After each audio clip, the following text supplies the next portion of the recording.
Hi guys, welcome back. Today we're going to be talking about quite a difficult aspect of the English language, which is phrasal verbs. Here I'm particularly interested in a comparison as far as possible between English and Russian. So some of you might be saying, well, okay, in Russian we don't have phrasal verbs, and I think that you're right, but you have something which is a similar system. So in one of our previous videos we talked about verbs of motion and how we could have things like go in, vойти, right? Go out, выйти.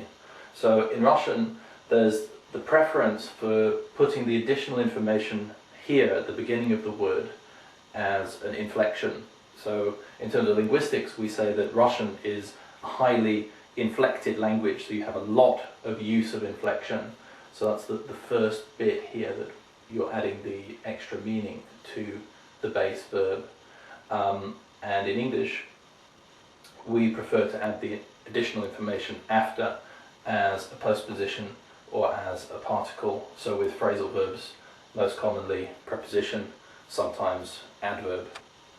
Okay, so we'll come to this comparison a little bit later. But first, I want to start off over here with some practical advice on how to learn phrasal verbs in English. Learning lists, long lists of phrasal verbs, I don't think is really going to help you very much. So in order to memorize them and to learn them properly, I think that you need to learn phrasal verbs in a context, right? So in a context with a real example. So for every phrasal verb, one context, one example. The problem is that you'll have one phrasal verb, but it will have multiple meanings, right? For the majority of phrasal verbs, they have more than one meaning, depending on the context. So the context is key here, right? It's very important. My advice would be that you start by learning just one meaning. Learn just one meaning of one phrasal verb, right? So for example, let's say, so learn pick up, right? So the meaning that most people will learn, first of all, with pick up is something like поднять, right? Поднять, поднимать, поднять, pick up, right? So that's probably the most common meaning of pick up, the one that you'll find in the dictionary. But then you may be reading or you may be watching a film and you come across the second meaning of pick up, which might be забрать на машине, right? So I'll pick you up at 7. I'll pick you up at 7 o'clock in my car. I'll come to your house, I'll take you in my car, right?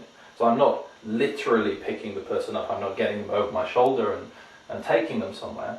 I'm picking them up in the car, so it's not such a direct meaning, but it's also a popular one. So when I found that context of pick me up at 7, I'd be thinking, поднять, right, okay. No, that sounds strange, okay. So there's probably another meaning of pick up, but I don't know. So let's get out the dictionary, let's look on the internet, let's watch some videos about this, and try and learn more about this phrasal verb. So then I would get the second meaning, and I would learn the second meaning of pick up. Or I might find the third meaning of pick up if I was watching a film about students at university. In England or America they might say, I picked up an amazing girl at a club last night, right? Meaning not I picked her up, but we formed a romantic connection, right? We hooked up, we got together. So that there's a third meaning there, which brings me over here to how we use phrasal verbs in slang. So that there's often a distinction between how we would use the phrasal verb in a more standard context, in a, say, dictionary definition of the phrasal verb, and how we would use them in slang with a word like pick up a girl, pick up a guy, in the sense of dating, right? So they have additional meanings in slang, and this can be confusing. One other thing to remember about phrasal verbs is that one of the reasons why they're so useful is because we use them very, very often in spoken English. So native speakers of English would probably prefer to use phrasal verbs in the majority of contexts rather than more formal vocabulary. So if you say, okay, it's enough for me just to understand phrasal verbs, but I'm not going to use them, I think that's also a mistake.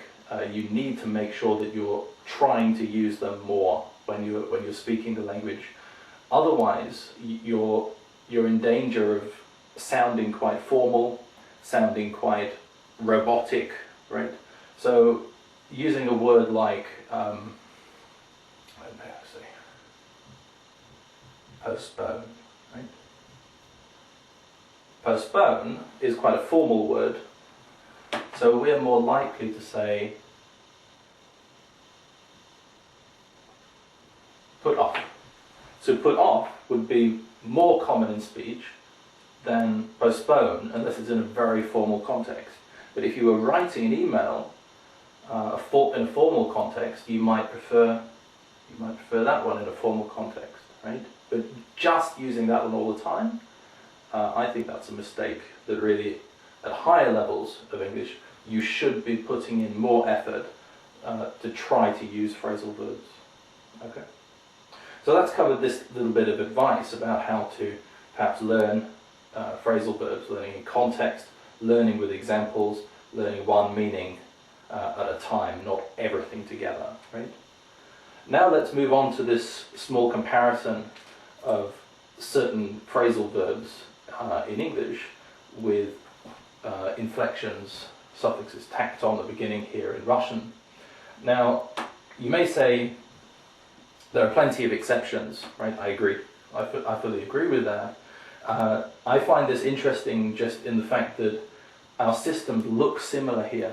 So that's what I'm trying to demonstrate. I'm not trying to say they're all like this. They're not. You have other ways of saying things in Russian. We don't always agree. So let's take a look at these interesting examples here. So hold up, right, with the phrasal verb. So this is like one unit. It's important that you don't perceive these as separate. This is like one word, right? So hold up in Russian is one word. It's not two words. And that's how you should view that in English, as not two parts, as one, right? So learn them together. So hold, держать, right? Like I'm holding this pen in my hand. And hold up, right? It has different meanings in English, but the primary one would be задерживать, right? And this is from the Russian root word hold, держать, right? So держать, задерживать. So you can imagine that I want to go somewhere and someone's got hold of my t-shirt, they're pulling me back, so I want to go over there and I can't because I'm being held back, right? So in Russian, in this context, you have the same association as what we have in English, even though our languages are from very different language families, and on the surface they look absolutely different. So that's interesting that we perceive this context, this situation, in the same way, talking about holding someone back. Right? How about this one? Give, base verb, up, give up. And in Russian, давать, right? Давать, give, and give up, like I give up. If you're in a military conflict, I give up. Right? Or if you don't know the answer, sdаюсь, I give up. Like I don't know the answer, please tell me the answer. So it's similar here too. Вырубать. This can have different meanings in English. Like if you're a boxer, right? Knock someone out. I know that you have the word knockout, whatever in Russian, strange Anglicism borrowed into your language. But yeah, to knock someone out, вырубать, or to chop down, like a tree, right? Chop it down. But again, here you can see it could be out, could be down, depending on context. So whether that extends, whether that is also the same for other words, you would have to look at that. I think you would find many exceptions, but you would also find points of contact where we agree with each other. Go on to number 4. Find out, выяснять, right? Again, out, find out, выяснять. Give away, and that, выдавать, has different meanings in English, this one. So, to give something away, like I give this pen to someone else for free, I'm giving it away, right? I'm giving information away for free. And to give someone away when they're hiding or by telling someone secret, right? You're giving them away. So this is similar to what you have in Russian here too.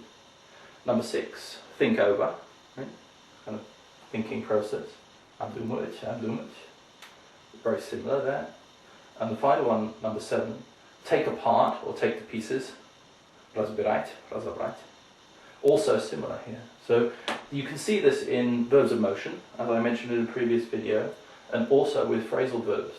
So I think that's quite interesting. It's quite healthy when you're learning another language to compare with your own, not to ignore your native language, to look for those similarities, for where we're similar and where we're different. And where we're different, we would expect more mistakes. But this is a very difficult aspect of English, and it demands more attention. You have to spend more time studying this. Okay, that's all on phrasal verbs for now. Don't forget to check out our website. If you enjoyed this video, give us some likes, subscribe to our channel, and I'll see you next time.